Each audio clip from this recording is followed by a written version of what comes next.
Hürmetlik vatandaş, bugünkü leksiyalarımızı başlayımız. Leksiyada Sadaqaca Roza Washington'dan sizdeyimiz. Bugünkü islahı 2022 yıl 2. ayının 12. günü. Bugünkü vaziyet, buluvatkan gep sözlerge qarasınız. O bir başka gep dep duraylı. Biroq hozir Prezident Joe Biden özümü şu to'g'rida. Masalan, Ukraina vaziyeti to'g'risida notoq so'zladi. Fikir bayon qildi. Shuningdan qaraganda hozir Ukraina Rossiya vaziyeti jiddiylashdi. Hozir Germaniyaning aynak jurnalining e'lon qilishicha mushu hafta, oldimizdagi hafta chorshanba kuni, yani 2. ayının 16. günü Rossiya armiyası Ukraynaga tajovuz qilib kirdi deyildi vatandaşlar. Biz bugün şu munosabatlar sizlarga leksiya tayyorlab keldik. Mushu leksiya tayyorlashdan burun yuz bergan ba'zi ishlar masala yana. Hozir Xitoy Kompartiyasi Şinjan yani mustamlik Uyg'uristonda Uyg'urlar yana qo'l soldi degan gap. Torbelki chiqib bir ishga gap qilgan Uyg'urlarni qo'lga oldi degan gap. Ularning nima deganligi to'g'risida Xitoycha matbuotlarda hech nima yo'q. Hatta Xitoy matbuotlari shuni cheklayotir yoki yo'shirayotir. Uyg'urlar nima dedi, nima deganligi uchun qo'lga olindi degan.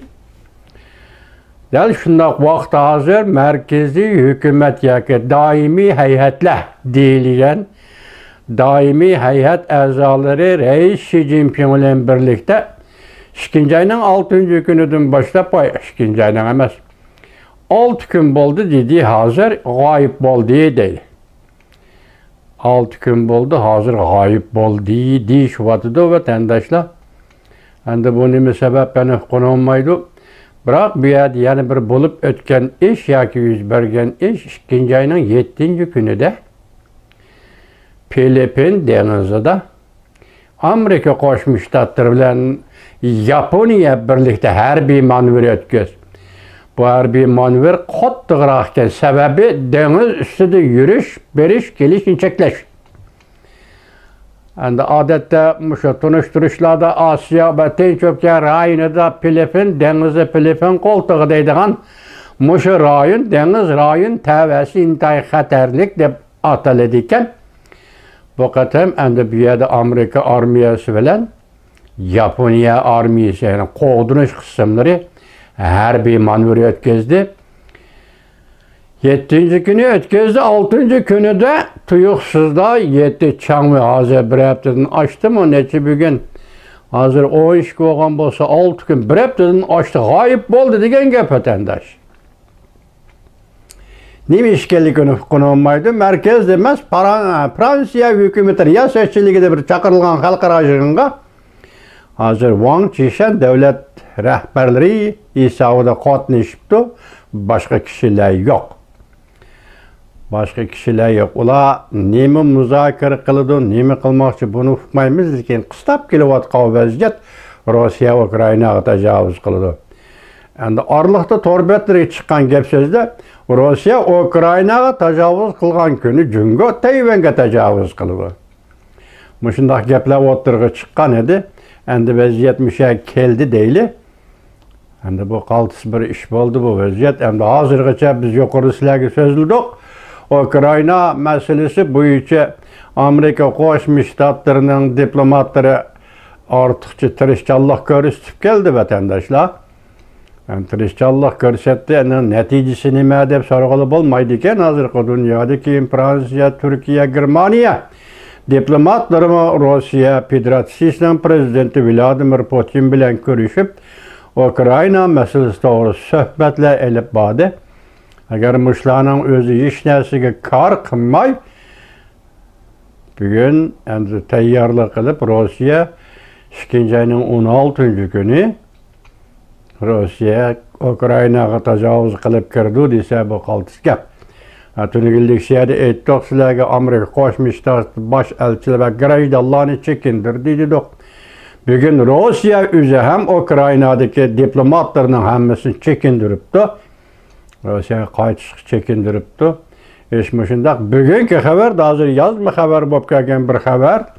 Amerika Qo'shma Shtatlar davlat bexatarligi masalasi Jack Sullivan Rossiya yaqinda Ukrainaga tajovuz qilib kirishi mumkin degan mavzu ostida yana fikr, suhbat bayon qilibdi. Vatandoshlar u yozma xabar bo'lib keldi. İşte hazır Ukrayna bilan Rossiya o'rtasidagi munosabat mana shu yerda endi hozir jungdan hay nimaga tayyorlik qilyapti, bu sirliq bir ish bo'ldi. Hozir hech kim bilmaydi. Hozir 6 kunlik bo'libdi bu yerda doimiy hay'at g'oyib bo'lg'ili.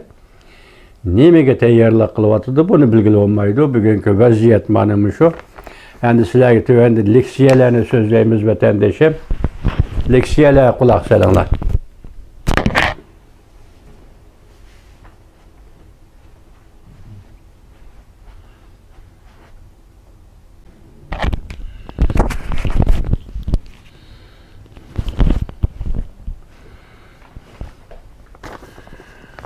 Bugün sizlarga hurmatli vatandosh, 2 ayning 22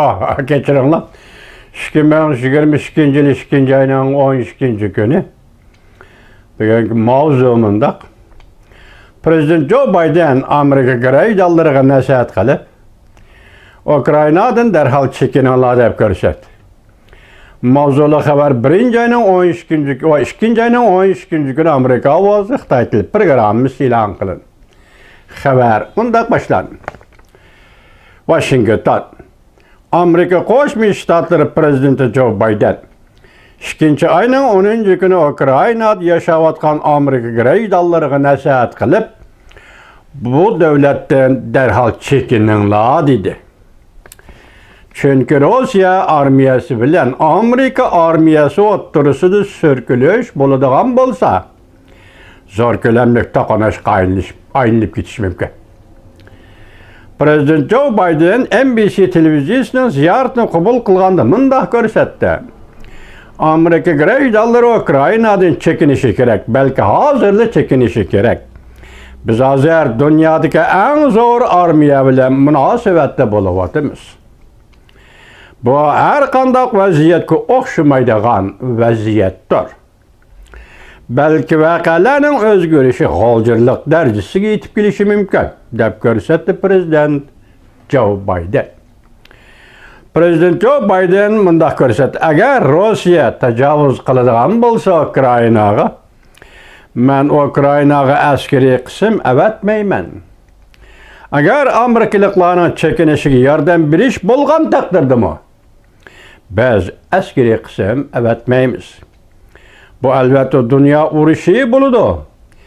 Agar Rossiyaliklar bilan Amerikaliklar o'zaro urushadigan bo'lsa, biz faqat o'xshamaydigan bir dunyoga kirib kelamiz, deb ko'rsatdi Prezident Joe Biden. Cuma kuni tunugun Avustraliyada Hindiston, Avstraliya, Amerika, Yaponiya 4 davlat diplomatiya ministrlari uchrashib, Amerika Qo'shma Shtatlari Davlat ishlar kotibi Antony Blinken muxbirlarga Prezident Joe Bidenning so'zini qayta sharhlab berdi. Davlat ishlar kotibi Antony Blinken bunday ko'rsatdi: Rossiya 2 ayning 20 kuni Beijingda qishliq olimpik murosimi yepilishdan burun Rossiya Ukrainaga tajovuz qilishi mumkin. Biz hozir tajovuzchilik har vaqt yuz beradigan payt turibmiz. Davlat ishlar kotibi Antony Blinkenning Avstraliyada so'zlagan so'zi. Aniq aytsaq, bu olimpik murosimi mezgilini o'z ichiga oladi, deb ko'rsatdi Amerika Qo'shma Shtatlari Davlat ishlar kotibi Antony Blinken. Ukraina bilan Rossiya payshanba kuni bir kun suhbat o'tkazdi. Lekin har qanday ilgarilash bo'lmadi. Bu suhbat Ukraina armiyasi bilan Rossiya parast bo'lgunchilarning Donetsk, Lugansk bu Ukraina ziminlari rayonlarda 8 yil davomlashgan to'qinishni oxirlashtirishni maqsad qiladi. Bir kunlik suhbat. Bugun xabar, musha xabar hozir Amerika Birlashma Agentligi Fransiya agentliği ve Angliya Reuters agentliği tarafından dünyaya tarqıtıldı vatandaş.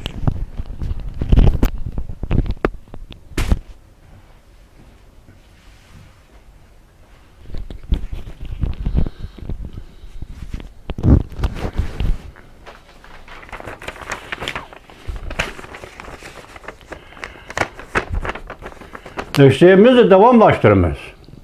Bugün çizlağa 2022 yıl 2. ayının 12. günü. Endiki mavzumunda hürmetli vatandaş. Rusya, Ukrayna uruş 2. ayının 16. günü başlandı. Germaniya, Rusya matbuatı tilga ilişki başladı. Mavzulu haber 2. ayının 11. gün Venvi torbiti ilan kılındı. Haber bundan başlandı. Germaniya axbaratları aynak xabar qilib mundaq ko'rsatdi.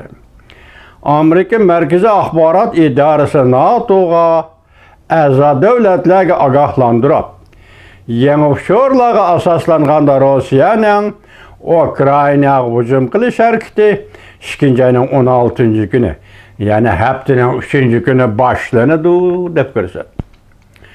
Amerika'da nəşr qılınğan politika jurnali Amerika istihbarat organlarının axbaratı boyunca Rusiyanın 2. ayının 16. günü Ukraynaga təcavüz qıldığanlığını dəlillədi. Hem de təsvirləb mündaq göstərdi. Rusiya armiyası Belorusiya çevrəsi arqılı Ukraynaga raketa bilan zərbə verişi mümkün. Amerika taraf matbuot aşkarlığa məzmunlan dəlilləşə halimidir. Amerika taraf o matbuotda aşkarlanğan məzmunlarını dəlilləşə halimidir. Yani bir haber. Rusya, Ukrayna yadro uruşu krizisi örləşkə başladı. Çiğradaki Rusya atom zəmbirəkləri çoğun 2 şəhərgə hər vaxtdagidək zərbə verdi. Mavzulu haber 2. ayının 11. günü Venvi torbiti ilan kılındı. Haber bundan başladı. Bu haberlerin hemisi kısa haberler değil mi? Körüp durğuçular Ukrayna çevrəsiga 16 kilometre yiraklıktaki Vesla Lopen qışlağıga bevasitə zərbi verəliydi. Yukarı zəmbirəklər və qurallar raketalar değişti. Rusya şu yergi yadro oqi S-7 belgülük zəmbirəkni, yani Malka deb ataladığan zəmbirəkni orlaştırdı. Oknun yetib beriş dairesi 130.000 kişilik nüfusu var. Ukrayna'nın 2. çoğun şəhri Kharkov'a yetib baralaydı. Bu eş endişe qozğudu. Rusya ile Ukrayna o'rtasidagi ciddi münasibetle yadro toqunuşuğu elib berişi mümkün.